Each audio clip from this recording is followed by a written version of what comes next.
সালামু আলাইকুম। আপার ক্ষমতা কতটুকু? এই মুহূর্তে বাংলাদেশের রাজনীতিতে কার্যত আপার ক্ষমতা নিয়ে নানান প্রশ্ন থাকলেও ভারতে বসে শেখ হাসিনা বাংলাদেশকে কতটুকু নাড়াচাড়া করতে পারেন এ নিয়ে মানুষের মনে অনেক প্রশ্ন আছে। তবে সাম্প্রতিক সময়ে একটা বক্তব্যকে কেন্দ্র করে অনেকে মনে করছেন যে ভাই, যদি ভারতে বৈশা পশ্চিমবঙ্গের রাজনীতিতে শেখ হাসিনা এই তুল কালাম কাণ্ড ঘটাইতে পারে, তাহলে বাংলাদেশের রাজনীতিতে কি আগামী দিনে শেখ হাসিনা কোন রকম প্রভাব ভূমিকা রাখতে পারবেন, অথবা বাংলাদেশের ক্ষমতার মসনদেও কোনো পরিবর্তন আনতে পারবেন কিনা? প্রশ্ন হচ্ছে, শেখ হাসিনার পরামর্শে ভারতের রাজনীতিতে একটা হুলস্থুল কাণ্ড ঘটছে। তো কি কাণ্ড ঘটছে আপনারা সকলেই জানেন। পশ্চিমবঙ্গ বা কলকাতায় রাজনৈতিক ক্ষমতার একটা পরিবর্তন ঘটছে। দীর্ঘ কয়েক বছর যাবৎ, সম্ভবত 1 থেকে 1.5 যুগ যাবৎ ক্ষমতা ছিলেন মমতা দিদি। তো সাম্প্রতিক সময়ে নির্বাচনে এই আসনটাকে বিজেপি দীর্ঘদিন যাবৎ টার্গেট করছিল। আর হয় কি, যে ধরেন একজন শাসক যখন কন্টিনিউ শাসন করেন, তখন তার শাসনামল নিয়ে মানুষের মধ্যে প্রশ্ন ওঠে, মানুষের মধ্যে নানান ধরনের পারসেপশন তৈরি হয়, তার খারাপ জিনিসগুলাই কিন্তু সামনে আসা শুরু হয়। তো সেই কারণে মমতা দিদি ভালো অর্জনও আছে, খারাপ অর্জনও আছে, সবকিছু মিলিয়ে তিনি ক্ষমতা হারিয়েছেন। এখন তিনি ক্ষমতা হারানোর পর সেখানে ক্ষমতা পাইল কে? পশ্চিমবঙ্গে খুবই আলোচিত এবং আওয়ামী লীগের খুবই মিত্র ক্যারেক্টার হিসেবে পরিচিত ডক্টর ইউনূস সরকারকে, যে সুদি ইউনূস, জঙ্গি ইউনূস, নানান ধরনের তকমা দিতেন, যিনি বলতেন যে 2 গ্যারেজ 2 প্লেন দিয়া যুদ্ধ বিমান পাঠালে কি হবে, এরকম শুভেন্দু। হ্যাঁ, কম বেশি জানেন সবাই। আমাদের আলোচনার জায়গাটা কোনটা? এই যে শুভেন্দু পশ্চিমবঙ্গের ক্ষমতার কেন্দ্রে বসলেন বা চেয়ারে বসলেন, এর পিছনে কি পশ্চিমবঙ্গের জনগণ ভোট দিছে, নাকি এখানে ইলেকশন মেকানিজম বা ইঞ্জিনিয়ারিং ঘটছে? আমাদের বাংলাদেশের একজন প্রথিতযশা রাজনীতিবিদ ডক্টর কর্নেল অলি আহমেদ, তবে তিনি মাঝে মাঝে এমন উদ্ভট কথা বলেন, আমার নিজের কাছে একটু আশ্চর্য লাগে।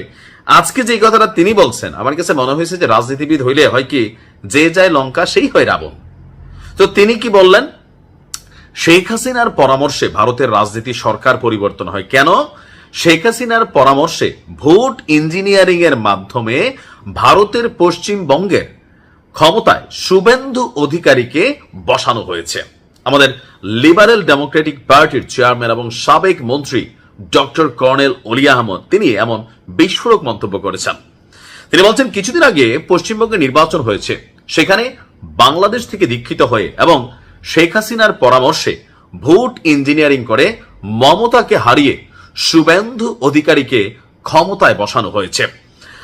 সেখানে জয়ের পর থেকেই সংখ্যালঘুদের উপর নির্যাতন চালানো হচ্ছে। পত্রপত্রিকায় দেখলাম মুসলমানদের এটা কিছু আছে, প্রত্যেক দেশে হয়, তবে আমরা এটাকে আপাতত ধর্মভিত্তিক উস্কানিতে আমি যাব না।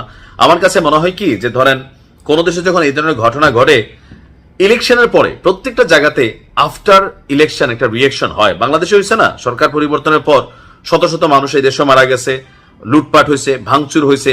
যেই সরকারি ক্ষমতায় আসুক এমন কিছু কর্মকাণ্ড কিন্তু ঘটে। সো নির্বাচন পরবর্তী ক্ষমতার পালাবদলের এই সময়কালে যেই সহিংস ঘটনাগুলো ঘটে, সেটাকে ধর্মীয় ভিত্তিক ট্যাগিং করে আমার কাছে মনে হয় না যে এটাকে ধর্মভিত্তিক। যে কর্নেল অলি আহমেদ, তিনিও বাংলাদেশের মানুষের পালস বোঝেন, যে ভারত বিরোধী কথা বলা, তারপরে ধরেন ধর্ম নিয়ে একটু উস্কানি দিলে এই জাতির মধ্যে আমরা যারা হালকা আবাল আছি তারা আবার লাফাইয়া পড়বো। পশ্চিমবঙ্গে এখন যেটা হচ্ছে সেটা হচ্ছে, মমতার অনুসারী যারা আছেন তারা মাইর খাচ্ছেন, দৌড়ের উপর আছেন, পালাই গেছেন। যারা ক্ষমতায় আসছে তারা দৌড়াদৌড়ি করবে। আর বিজেপি এমনিতে একটু উগ্রবাদী দল হিসাবে আমি সবসময় বলি, আমি বিজেপির সাপোর্টার না, কিন্তু ওই ইস্যুগুলোকে এখন ধর্মভিত্তিক ট্যাগ দিয়া কর্নেল অলি আহমদ যেটা বুঝাতে চাইছেন সেটাও কিন্তু সঠিক না। তিনিও এখানে ধর্মভিত্তিক একটা ডায়লগ মাইরা দিচ্ছেন এখানে। আর প্রথমটা মারছেন যে শেখ হাসিনা ইঞ্জিনিয়ারিং মেকানিজম করছে, এই করছে, সেই করছে। আমার কাছে টোটালি মনে হয়েছে এটা একটা ফাওয়াল আপ ছাড়া আর কিছুই না। তো যাই হোক, এটা পলিটিক্যাল যারা ক্যারেক্টার আছেন তারা যে নিজেরাও কি বলেন, আমার মনে হয় নিজেরাও মাঝে মাঝে বোঝেন না। তো এই মুহূর্তে ভারতের ক্ষমতায় পালাবদল একটা স্টেটের রাজনীতিতে সরকার পরিবর্তনের খেলায় শেখ হাসিনার এই ক্ষমতা আছে, এটা আসলে কি কোনো পাগল ছাড়া এই মুহূর্তে কেউ বিশ্বাস করবে? জীবনও বিশ্বাস করবে না, এটা আমি 100% শিওর, যেটা জীবনে কেউ বিশ্বাস করবে না। তো যাই হোক, আমরা আমাদের রাজনীতিবিদদের বলবো কি, ভাই দেখেন অনেকটা শ্রদ্ধার জায়গায় ছিলেন, এখন আস্তে ধীরে আপনারা এমন এমন কথা বলেন না যে জনগণের কাছে হাস্যকর প্রাণীতে পরিণত হন। আপনাদের প্রতি মানুষের রেসপেক্টের জায়গাটা অন্যরকম। পলিটিক্যাল বিরোধিতা হবে, কিন্তু এই ধরনের বিরোধিতা আসলে কতটুকু যৌক্তিক? ভালো থাকুন, আসসালামু আলাইকুম।